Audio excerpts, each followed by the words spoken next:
नमस्कार साथियों, मैं संदीप पार्थसारथी। स्वागत है आप सभी का अपने YouTube channel Parthasarathi education point पर। साथियों, इस वीडियो के माध्यम से आप सभी के समक्ष हाजिर हूँ एक नया वीडियो लेकर, जिसमें क्विज 6 के आंसर्स के बारे में आप सभी को बताया जाएगा। आप सभी को बता दें कि क्विज 6 की जो लिंक है वह आपको डिस्क्रिप्शन में मिल जाएगी। उस पर क्लिक करके आप इस क्विज में प्रतिभाग करना सुनिश्चित कर सकते हैं। आपको बताते चलें कि इस क्विज़ की अंतिम तारीख 31 अक्टूबर 2023 है, जो कि सभी शिक्षकों और रिसोर्स पर्सन की क्षमता की वृद्धि के लिए यह क्विज़ कराई जा रही है। तो आप इस क्विज़ को स्टार्टिंग में ही कर लें, जिससे कि आपको अंत में किसी भी प्रकार की समस्याओं का सामना ना करना पड़े। आइए शुरू करते हैं क्विज़ को और देखते हैं सभी प्रश्नों के उत्तर।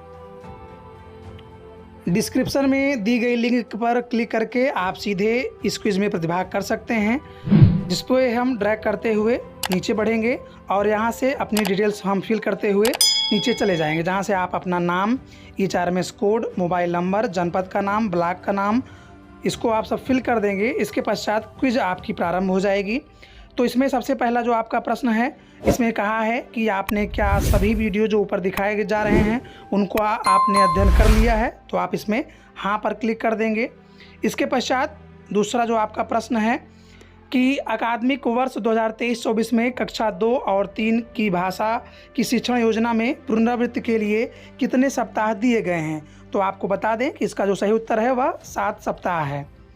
आपका अगला प्रश्न है, नीचे दी गई गतिविधियों को पढ़ाने के तरीके के अनुसार सही क्रम में लगाइए। 1. बच्चों की संख्याओं का गुणा को 3-3 लड्डुओं को 5 डिब्बों की दिशा चित्र में दर्शाना।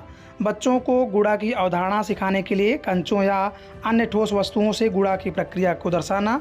बच्चों को कहानी के माध्यम से गुणा की शब्द से परिचित कराना। आप एक ही विकल्प चुन सकते हैं। तो इसमें आपका जो दूसरा विकल्प है 3-2-1, यह आपका सही है क्रम, तीसरा, दूसरा और पहला।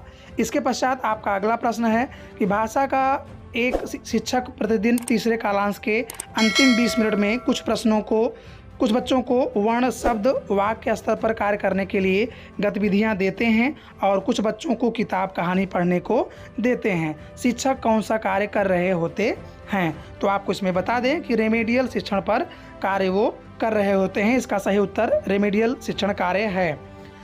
लतिका जी बच्चों को भाग की अवधारणा से परिचित कराना चाहती हैं। वह 24 ब्लॉक को 4-4 ब्लॉक प्रत्येक बच्चे को बांटने को कहती हैं और पूछती हैं कि कितने बच्चों को 4-4 ब्लॉक मिल पाए।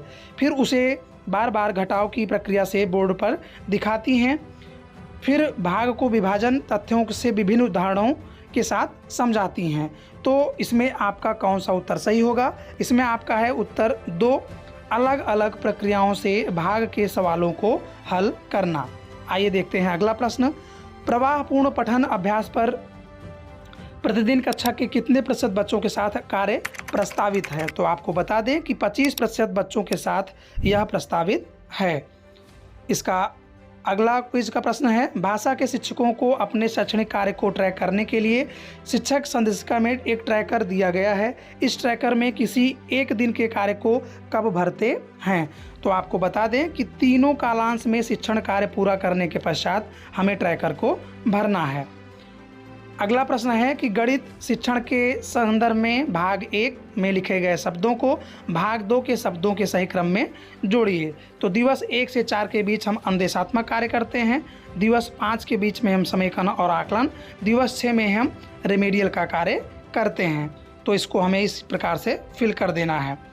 आपका अगला प्रश्न है कि कक्षा 2 और 3 में भाषा के पहले कालांश में पहले दिन पाठ्यपुस्तक के किसी एक पाठ पर शिक्षण कार्य के चरणों को क्रम से लगाते हुए सही विकल्प का चयन करना है।